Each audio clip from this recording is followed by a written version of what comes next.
Ասեք, ինչ տեղ է զբաղեցնելու նախընտրական դիսկուրսում, այն արդեն կա Հայաստանում, Վաշինգտոնյան համաձայնագիրը։ Ես կարծում եմ, որ համաձայնագրի խնդիրը որպես փաստաթուղթ, մինչև ընտրությունները կարող է դադարել այդքան օրակարգային լինելուց եւ որևէ բան չձեռնարկեն։ Եվ կարծում եմ քաղաքական ուժերը ավելի շատ կենտրոնանան նրա վրա, թե փաստաթուղթը ինչպես է գործի դրվում, ինչպես է կյանքի կոչվում եւ արդյոք ընդհանրապես կյանքի է կոչվում, որտեվ ամեն դեպքում մինչև ընտրությունները երևի թե 1 տարուց փոքր-ինչ պակաս ժամանակ է մնացել, բայց իրադարձությունները աշխարհում այնքան սերընթաց են զարգանում, որ այդ մնացած ամիսների ընթացքում մեր տարածաշրջանում կարող են լինել արմատական փոփոխություններ, որոնք նաև կպարտադրեն վերանայել ներքաղաքական օրակարգը քաղաքական ուժերին եւ նաև արտաքին աշխարհի հետ միգուցե հաղորդակցվելու նոր բանաձևումներ ի հայտ գան։ Ինչ որ էսկալացիայի ակնարկ է կանում, հավանական։ Այո, այդ էսկալացիան իսկապես օրակարգային է, դա Իրանի խնդիրն է, այդ մասին մենք կարծեմ խոսել ենք նաև նախկինում, եւ այս խնդիրը գնալով հասունանում է։ Ես կարծեմ Իրանի իշխանություններն էլ են զգում, որ ճնշումը գնալով աճելու է եւ դա երևում է տարբեր գործոններից, բայց ամենահետաքրքրական ազդակներից մեկն այն էր, որ կարծես թե Իրանում կանանց ազատել են գլխաշոր կրելու պարտականությունից, ինչը ներքին լարումը մեղմացնելու գործոններից մեկն էր։ Այդ խնդիրը ի դեպ լուրջ խնդիր էր Իրանի հասարակության համար եւ կանայք իրենց իրավունքների համար երկարատև պայքար են ունեցել, բայց այնուամենայնիվ կարծես թե սա կանանց պայքարի արդյունք է մասնակիորեն, իրականում սա թերևս արտաքին ազդակների քաղաքական գործոնների ներազդման հետևանք է։ Իսկ ինչն է Բաքվին, այդ թվում նաև միգուցե Անկարային ստիպում շրջանառել Զանգեզուրի միջանցքին։ Ամեն դեպքում եւ Բաքուն եւ Անկարան այս փոփոխություններին, տարածաշրջանային զարգացումներին ընդառաջ դիրքավորվում են այնպես, որ բոլոր դեպքերում բաց չթողնեն իրենց ձեռքը եկող հնարավորությունները եւ եթե իսկապես էսկալացիա տեղի ունենա, որին մասնակցի Ադրբեջանը, կապ չունի այս մեղրիով ճանապարհը կոչվի Թրամփի ուղի, թե որևէ այլ անվանում դրան կտրվի, Իրանի հետ կապված դա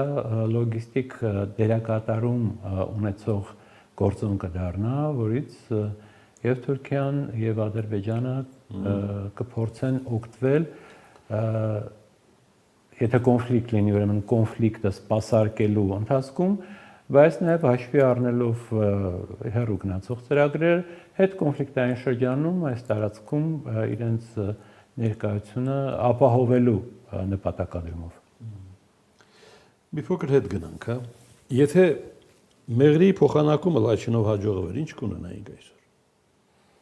Մեղրի փոխանակումը Լաչինով չէր կարող հաջողվել։ Չէր կարող։ Ոչ։ Եվ ես կարծում եմ, որ Հայր Ալիևը, Հեյդար Ալիևը, երբ որ մտավ այս բանակցությունների մեջ, մի խնդիր ուներ լուծելու։ Նա տարած փոխանակելու կամ ինչ-որ բան զիջելու նպատակ չուներ։ Նա նպատակ ուներ բանակցային ձևաչափի շրջանակներում իրավիճակ փոխել, ինչին եւ հասավ ձևականորեն դուրս մղվեց Լեռնային Ղարաբաղի Հանրապետությունը որպես բանակցային կողմ, որպես հակամարտության կողմ, մնացին երկու կողմեր, Ադրբեջան, Հայաստան եւ արդյունքում ադրբեջանական կողմը ավելի ամրագրեց Հայաստանի ագրեսոր լինելու, իբր ագրեսոր լինելու փաստարկը միջազգային իր շփումներում եւ դա ընկալվեց նաեւ միջազգային հանրության կողմից եւ հավուր պատշաճի չհակադարձվեց նաեւ պաշտոնական Երևանի եւ Ստեփանակերտի կողմից։ Դուք նկատել եք 2020-ի նոյեմբերի 9-ի փաստաթուղթը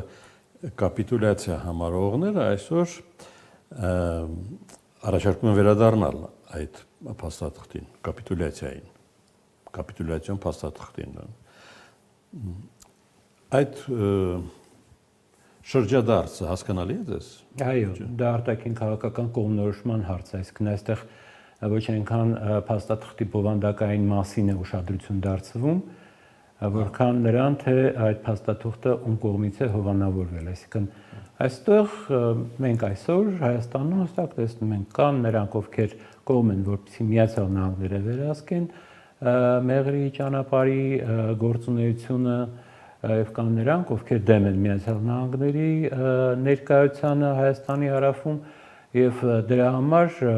կոչ են անում կամ գտնում են, որ ռուսական տարբերակը ավելի ճիշտ է։ Ես մի քանի անգամ արդեն առիթ ունեցել եմ ասելու, որ ռուս-ամերիկյան հարաբերությունները հարավային Կովկասում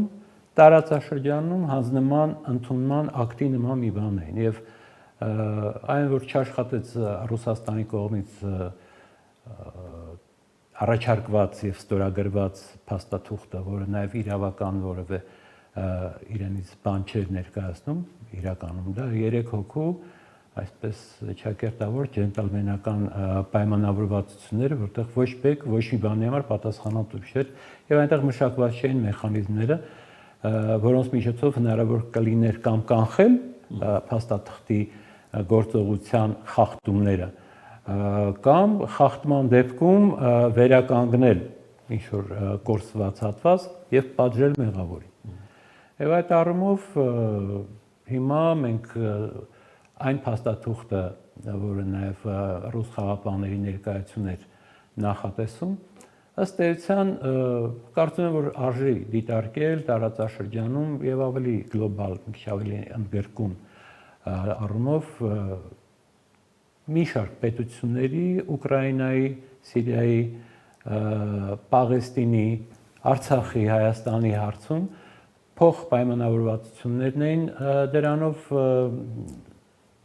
ամրագրում մասնակիորեն այդ փաստաթղթով եւս ռուսները իրանց երաշխիքներն էին ստանում եւ պատահական չի որ ռուսական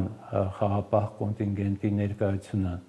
Արցախում ռուսների համար անիմաստ դարձավ 23 թվականին, 22 թվականին Ուկրաինայի պատերազմը սկսելուց հետո, այսինքն կային պայմանավորվածություններ, որոնք պահպանվեցին։ Ռուս կոնտինգենտը Արցախում ռուսների համար երաշխիքներ էր ապահովում այդ պայմանավորվածությունների կատարման համատեքստում։ Պայմանավորվածությունները կատարվեցին, ռուս խաղապահները դուրս եկան, որտեղ ստացան իրենց ուզելիքը Ուկրաինայում, մասնակիորեն նաև իրենց տալիքը տվեցին Սիրիայում, հրեաները ստացան այն ինչ որ իրենց էր անհրաժեշտ Պաղեստինի հարցում, նաև Գոլանի բարձունքների հետ կապված իրենց խնդիրները լուծեցին, Թուրքիան եւ Ադրբեջանը իրենց տանալիքը ստացան Արցախում եւ Հայաստանում։ Բայց սա ստորին շերտն է։